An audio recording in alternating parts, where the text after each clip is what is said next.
Coming up, World Celebration debuts at EPCOT after over 4 years of construction work. The Luminous Nighttime Spectacular premieres in the World Showcase Lagoon, and walls come down at the Walt the Dreamer statue, which quickly gathered a queue of fans over an hour long. All that and more on the way. This is Mickey Views News. All who come to this happy place, welcome. Now I'm the king of the swingers. That's what EPCOT is, an experimental prototype community that will always be in a state of becoming. First up in the news today over at EPCOT, after basically half a decade of us talking about it and making construction updates about it and all of this, finally the EPCOT crater is no more. December 5th was the day the center of EPCOT, now called World Celebration, officially opened to guests. With quite a decent turnout, I might add. A lot of Disney fans, especially locals in the Central Florida area, they care a great deal about EPCOT. They have an affinity for what it means, what it stands for, what it has stood for, what the park has been about for years and years and years. That being, when it was at its best, a showcase of innovation, a place that celebrates man's achievement, a place that celebrates the cultures of the world, a place of learning where you can learn about the world. In summary, this area of EPCOT, formerly known as Future World, is one that is about depicting a future that isn't doom and gloom, something people wake up in the morning and think about and are inspired by and are excited about. Back in 2019, we saw Disney begin to demolish the Fountain of Nations, as well as half of Innoventions West, which threw off the park's symmetry. And a lot of fans said, Brayden, hold your horses, Disney knows what they're doing, let's see what they have for us, which exceeds the expectations established by what they are replacing. And this past Tuesday was the day fans headed to the park in droves to be among the first to experience what Imagineering has been cooking up the past 4 years. 5 or 6 if you count from when serious development work got underway. Now we are going to take a look at what we got. Behind the post-show building, which extends off the back of Spaceship Earth, you'll first end up at Dreamer's Point, which is the area, as the name suggests, that features the Walt the Dreamer statue. My favorite part of this area is, as you might guess, the statue. Some folks don't like the informality of it, how they put Walt in here. Some have said that Walt actually looks kind of cartoony for some reason. I grade on a curve here, and relative to the faces we got for the past couple presidents on the Hall of Presidents, this depiction of Walt looks quite lifelike by comparison. His face looks just about right. It looks how it did in photos. I also like how you have the very subtle, but to hardcore fans, instantly recognizable pattern on the park bench, which is of Walt's Progress City concept, which shares the EPCOT name with the permanent World's Fair EPCOT that we ended up getting. Keeping with the lack of symmetry created by this middle update, as you may notice, Walt is sitting far off to the side, a decision Imagineers made as they felt Walt wouldn't center himself and that he wouldn't sit in the middle of the bench. Listen to this. If we had set him right in the center, it would have felt, no one sits there, right? You would never, I don't think Walt would ever have sat himself centered. He wasn't that, and as humans, like, we don't center ourselves. And the way that we've built that, if you start at the top of the Spaceship Earth panels and you follow it, the center seam all the way down to the center seam of the windows, to the center seam of the city progress and the bench, to the center of the hardscape, follow that down to the center of the logo planter, that lines up perfectly with the flag in America. Perfectly symmetrical. Looking out from Dreamer's Point, which is slightly elevated, you have the World Celebration Gardens area. In the center area of EPCOT, you used to have a large fountain, which included a stage, and then you also had a round pathway that went around the Fountain of Nations. And you might also recall there were little alcoves off of that, which featured fiber optics, and in some other areas there were seating areas for guests. Here is the new World Celebration Gardens that takes its place. It's relatively similar, where you have a central element. This time, though, it's just a planter, which will be decorated for the various festivals. No fountain, and then around that you have a circular pathway area which lights up at night with EPCOT's rings. There's LEDs in the ground, and there's also these lighted pillars pointing towards the middle. All of these sync up with the lighting animation happening on Spaceship Earth, and this was executed quite well, I must say. This area looks significantly better at night than in the day, which in one respect is great because if you get to see this area at night, it's really cool. You get to take it all in. On the other hand, especially in the summer in Central Florida, Epcot's fireworks start at dusk, and that's when the park officially closes. On day 2 of this new area, Wednesday, after dark, some lighting issues began to become apparent with these light up planter elements, which were previewed in the concept art that we got last year. One was strobing. It seemed to be having some sort of hardware issue or software issue. Also on Wednesday, the pillars around that central pathway stopped syncing up with the other lights, displaying a pure white instead. On Thursday, which was day 3 for this new area, a section of the pathway illuminated ring lights ceased functioning as well. And also, as of this recording, half the lights around the new entrance area are completely disabled. Those ribbon lights that you have that go all the way around the entrance area, they look quite cool when they are working. Taking a closer look at each of the 4 new World Celebration Gardens, as Disney calls them, the planter and seating areas you have, each one has its own style, featuring subtle homages to the subject matter you have around the former Future World. The primary goal of these areas, if I had to guess, I do think that there is a food booth angle somewhere in here where you're going to have food booths set up and then you have all the seating for you to go and eat your food. But right now it is not food booths, it's just lots and lots of seating, which is a very welcome sight at Walt Disney World. This should not be understated or anything like that, because when I went out to Disneyland in 2021 for the first time since I was very, very little, I was stunned by the amount of park seating that you just have everywhere. You just have benches. They're all over the hub. They're all over every land. You can just sit and enjoy the area and take it all in. You don't have that at Walt Disney World. This is something that a lot of people who've only ever gone to Walt Disney World don't appreciate, is that out in Disneyland, you have all these seating areas where you can just enjoy. At Walt Disney World, they are always trying to keep you on your feet, because if you're on your feet and you have to keep moving, you're going to be moving around buying stuff, you know, hitting all the food booths, and then you have to eat it real fast. You have to get to the next food booth, right? Because there's nowhere to sit and relax. So having somewhere to relax like this is really nice. And there is a brand new atmosphere soundtrack created by Pinar Toprak, which is playing in this area. Surrounding the gardens, on one side, you have the Connections Cafe and Eatery, which features the Starbucks. And then you have the Creations Shop, which also has a Club Cool in that part of the building. And then on the other side, you have the new Moana Splash Pad, as well as the yet to open Festival Center building under construction right now, which is called Communicore Hall and Plaza, which will feature exhibits and performances during the various festivals you have throughout the year in Epcot, which is why I just call it the Festival Center, because it's basically what you used to have, where during the festivals there'll be stuff going on at the Wonders of Life building. It's going to be similar here. Now there's a dedicated space for festival events, and also in this building you are going to have a Mickey and Friends meet and greet area. Also in this building there is going to be an off-limits corporate space on the second floor, which is something that Disney has wanted for a long time for various events and things like that. Disney has now pushed the opening of Communicore Hall and Plaza into next year. As far as my criticism on what we got here in the middle area with this World Celebration, the biggest and most obvious criticism with the area we've gotten so far is there's no fountain. What we did get was this weirdly shaped planter in the middle, which is super lame in my opinion. Several folks got mad at me on X saying, Brayden, anything we would have done, you would have hated. And, you know, there's this narrative, I noticed this with a lot of the shills they have, which is that if you don't like what Disney's currently doing, you just hate new stuff. You hate change, or you're hung up on the past. Disney's only allowed to do what they've done in the past. Here's the thing, I have no special connection to what they replaced here. Do you guys remember what used to be in this area? You used to have that weird, that super bizarre Pin Central building thing, which birds were always sitting on and harassing people. It was a super bizarre area. I have no special connection to Disney keeping any of that. We used to have the Fountain of Nations, which was awesome, but that's not to say with modern tech, you know, almost 50 years later, Disney could have done something better than that. It doesn't even have to be as big as the Fountain of Nations, but they could have done something to top it. So it's really not about us hating change or being attached to the past.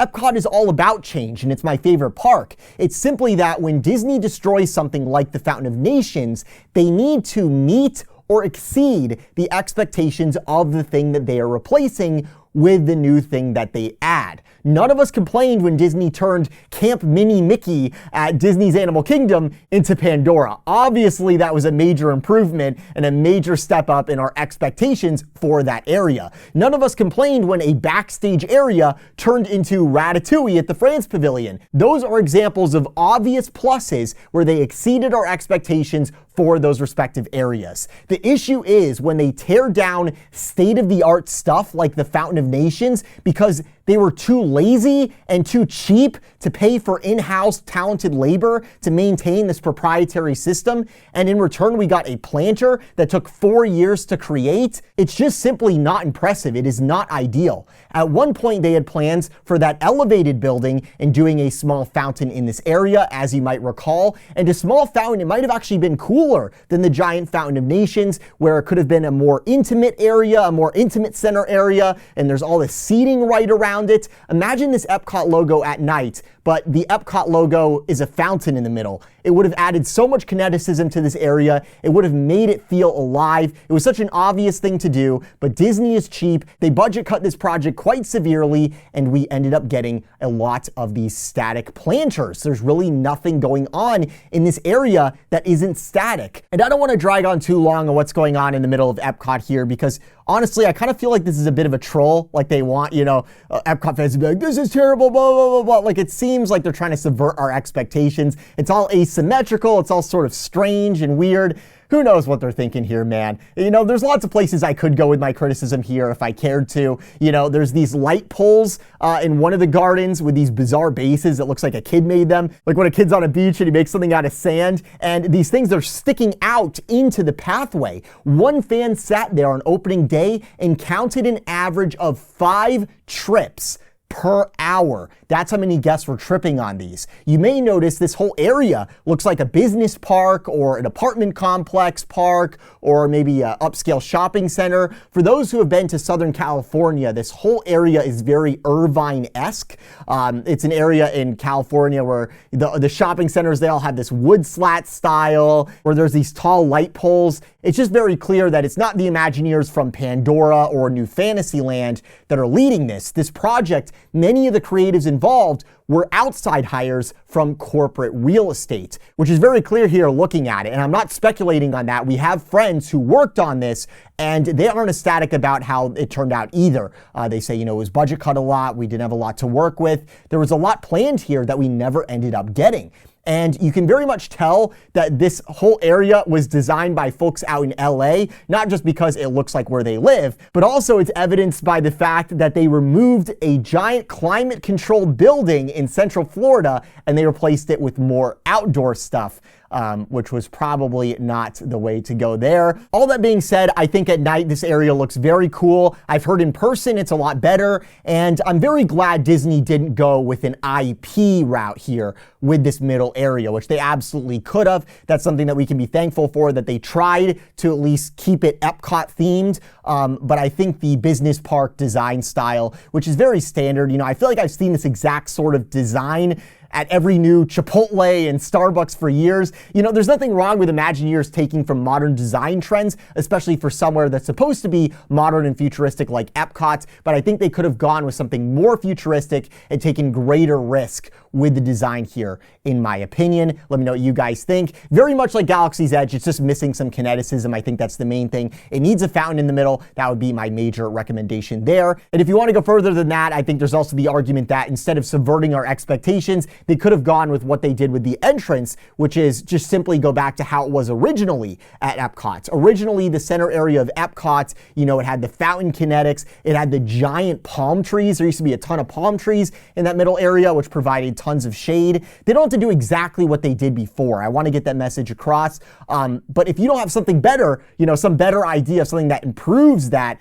you should look to the past for a lot of guidance on what to do. I think I speak for every fan in saying that we want more new stuff. We want stuff that changes things up, switches it up, but it has to exceed or at least meet the expectations established by what they are demolishing. And that's a tough one when you replace the Fountain of Nations with a festival signage planter. Nevertheless, we got lots of seating. There's no more crater. You can breeze right through Epcot now. These are very, very welcome things. I'm glad this overhaul is finally wrapping up, and hopefully we aren't too far off from new folks being in charge at the parks, at the company, who allocate a significant sum of money into the parks where we can come to expect more than planters and pathway from large-scale overhauls like this. Last up in the news today, over at the World Showcase, Luminous, the Symphony of Us, Disney's latest nighttime spectacular attempting to permanently replace Illumination's Reflections of Earth,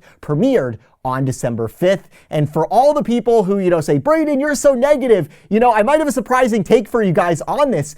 I actually really liked Luminous. The visuals, that is. In my opinion, this is the most technically proficient nighttime spectacular that I've ever seen in Epcot. It addresses so many of our concerns from Harmonious. The show utilizes a constellation of many tiny firework barges that you have out in the water, these little tiny launch platforms, and it also has really cool new lighting effects, and then it has the bigger barges, which are lower profile and smaller than the Harmonious barges in the middle, and every day they are being driven in and out of the lagoon to allow for those great unimpeded sight lines around the World Showcase every morning and early afternoon. I'm really impressed how Disney addressed a lot of our complaints, where they even made new songs which attempt to be more Epcot themed and less just Disney intellectual property. There are fireworks that launch outwards 360 degrees from what appears to be right on the water, right from the center of the lagoon, which looks absolutely incredible. And then there's ones that launch out each direction in the shape of a heart and other shapes. It's really, really cool.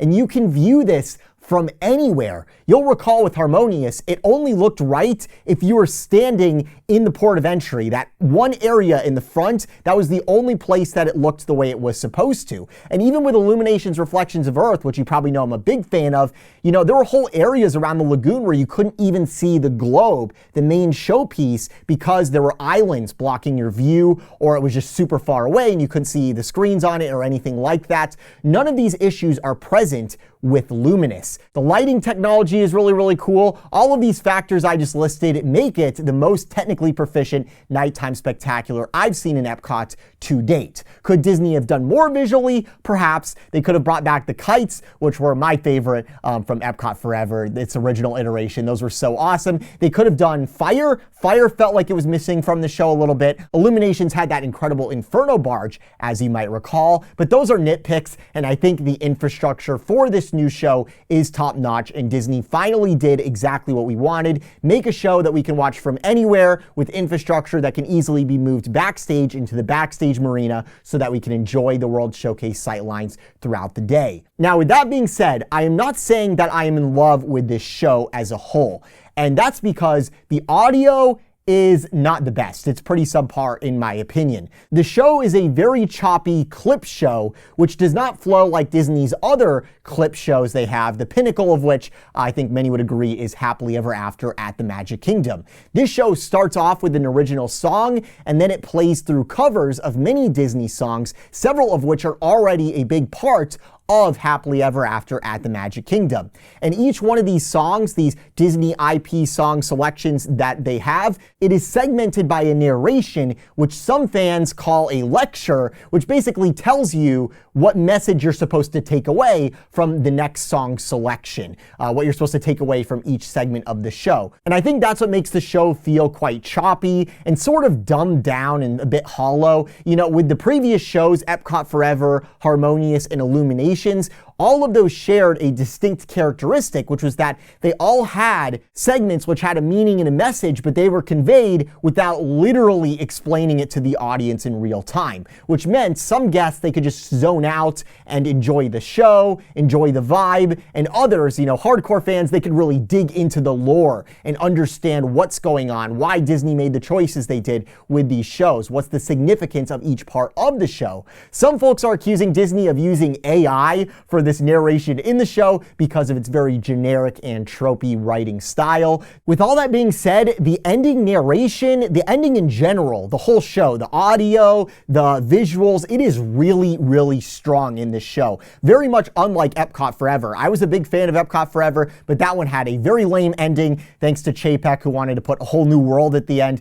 Apparently that was a Chapek decision, which did not really go well. I think that's the worst part of EPCOT Forever, actually, is the ending. This one has a very, very strong ending. All in all, I'm very happy that Disney finally got the infrastructure and the visuals figured out. Will this specific show, Luminous, last in its current state?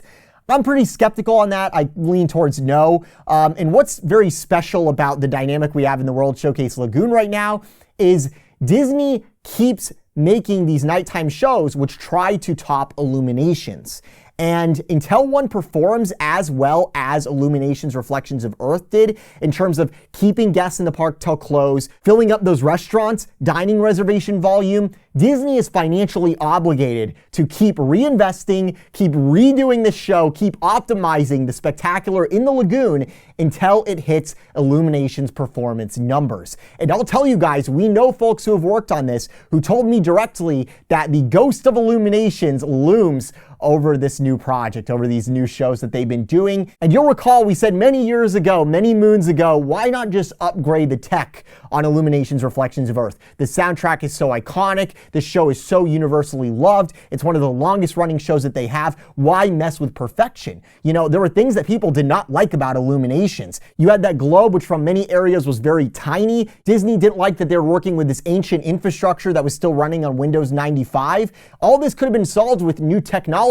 They could have done new infrastructure, made the show even better, had a bigger globe, something that we can easily see from around the lagoon. But instead they figured, you know, while we're at it, while we're doing new infrastructure, let's dump the baby out with the bathwater, and now they are paying the price, where less people are staying till the end of the night, which is leading to a loss of revenue. And now Disney is racking up a bill into the hundreds of millions trying to fix the mess that they've made. And it seems like with each of these shows, there's a lot of fans who even like the IP music and they say, oh, they did the wrong selections, or oh, this one isn't good as harmonious. It's definitely a mess, but there definitely are some bright spots with this new show. So if you're not a fan of this show, if enough tourists agree with you and they aren't excited about it either, it will be replaced in short order. If it turns out that a lot of tourists like this show and want to go back and see it again and again, in that case, it'll be one that sticks around for a while and becomes the permanent show here in EPCOT's World Showcase Lagoon. Based on the initial fan reaction to the show, I'm skeptical of that being the case, despite what I think is a very solid effort by Disney's live entertainment folks here